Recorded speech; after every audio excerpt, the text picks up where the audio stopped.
بسم اللہ الرحمن الرحیم۔ آج سوموار 21 دسمبر 2020 قصر ریحانہ اسلام آباد سے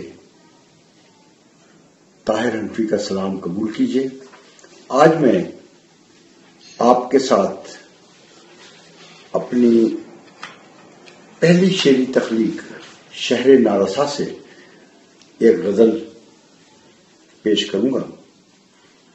عرض کیا ہے کہ کالا ورق ہوں زیست کی روشن کتاب کا، سرنامہ خلوص ہوں نیت کے باب کا۔ کالا ورق ہوں زیست کی روشن کتاب کا، سرنامہ خلوص ہوں نیت کے باب کا۔ اور یہ شعر دیکھیے گا کہ کانٹے میں عکس ہے کسی تازہ گلاب کا، یا معجزہ ہے باغ رسالت مآب کا، یا معجزہ ہے باغ رسالت مآب کا۔ اور ہر ذات ہمکنار ہے اپنی صلیب سے، ہر جسم پر سجا ہے لبادہ عذاب کا۔ ہر ذات ہمکنار ہے اپنی صلیب سے، ہر جسم پر سجا ہے لبادہ عذاب کا۔ جن کی رگوں میں گرم ہے مزدور کا لہو، نعرہ لگا رہے ہیں وہی انقلاب کا۔ اور یہ شعر سے وجود آتا ہے کہ چہروں پہ روشنی کے صحیفوں کی آیتیں، چہروں پہ روشنی کے صحیفوں کی آیتیں، روحوں کو انتظار ہے ایک آفتاب کا۔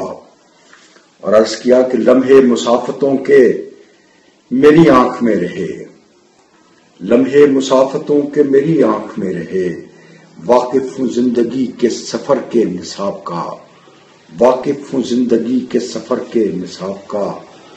گو میں غریب شہر ہوں فن کا رئیس ہوں، گو میں غریب شہر ہوں فن کا رئیس ہوں، اب امتحان ہے پیش نگاہ آفتاب کا۔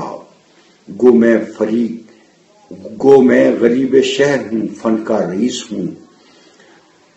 عرض کیا کہ ہر شخص اپنی ذات کے زنداں میں قید ہے، ہر شخص اپنی ذات کے زنداں میں قید ہے، یہ عہد بھی سوال ہے طاہر حساب کا۔